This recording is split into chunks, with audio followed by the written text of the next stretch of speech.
प्रदेश में एक बार फिर कोरोना के बढ़ते मामलों और संभावित तीसरी लहर को लेकर राज्य की गहलोत सरकार चिंतित है। मुख्यमंत्री अशोक गहलोत लगातार लोगों को तीसरी लहर की आशंका के मद्देनजर तमाम प्रोटोकॉल की पालना की अपील कर रहे हैं।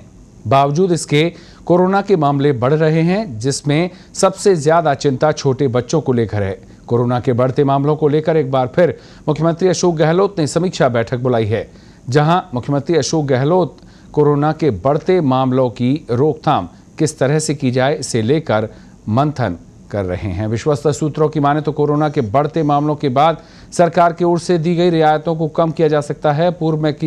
पूर्व में हुई बैठक में भी विशेषज्ञों ने मुख्यमंत्री को सलाह दी थी कि भीड़भाड़ वाले स्थानों पर सख्ती बरती जाए। कहा यह भी जा रहा है कि सार्वजनिक स्थलों, धार्मिक स्थलों और शादी विवाहों में छूट के दायरे को कम किया जा सकता है।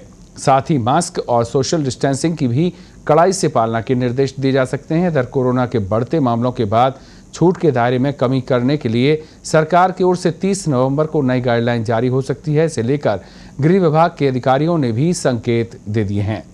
गौरतलब है कि मुख्यमंत्री अशोक गहलोत पहले भी बोल चुके हैं कि कोरोना की तीसरी लहर से अकेले यूरोप में 7 लाख लोगों की मौत हो सकती है।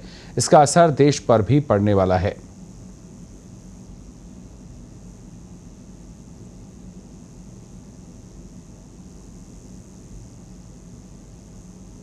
यूरोप में आतंक मचाया हुआ है। WHO,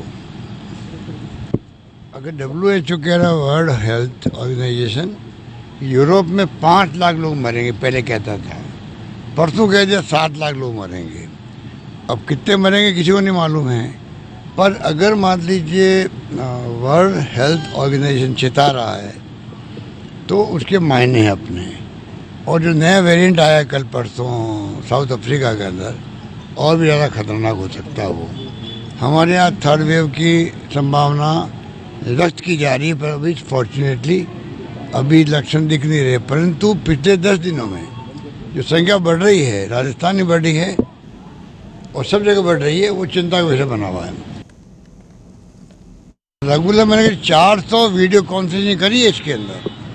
1.5 साल के कोरोना काल में मैंने 450 वीडियो कॉन्फ्रेंसिंग से मैंने गवर्नेंस की थी और उसका अच्छा असर रहा। राजस्थान में कंट्रोल में रहा। सबसे कम मृत्यु दर भी, रिकवरी रेट भी राजस्थान के लोगों को मिली।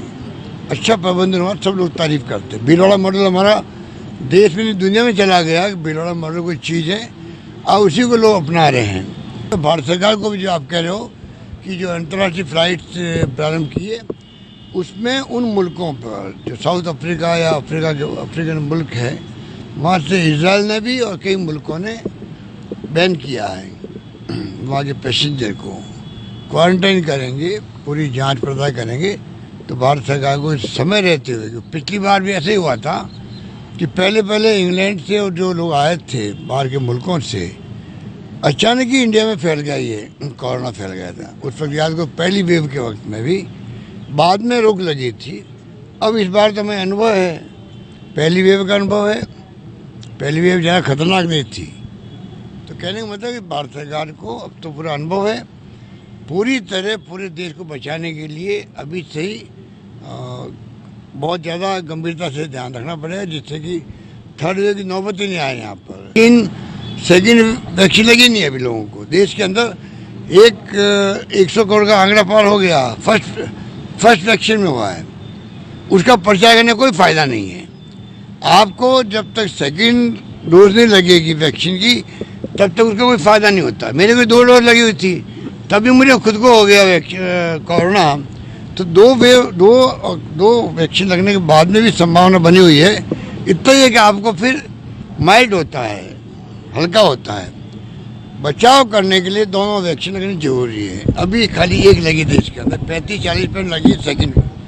तो एक अभियान चले देश के अंदर, अभियान के आधार पर सेकंड भी डोज लग जाए। हमने प्रधानमंत्री को पत्र लिखा है कि अब जो जिसके साल भर होने आ गया है, उसका इफेक्ट कम हो जाता है। आपको चाहिए कि आप बूस्टर डोज भी अलाउ करो, जिससे कि जिसके 2 डोज लग गई है उसको तीसरी डोज लगे, बूस्टर डोज लगे। तो मैं समझता हूँ उस पर अभी तक निर्णय किया नहीं है, क्योंकि पहले वो चाहते हैं दूसरी डोज लग जाए।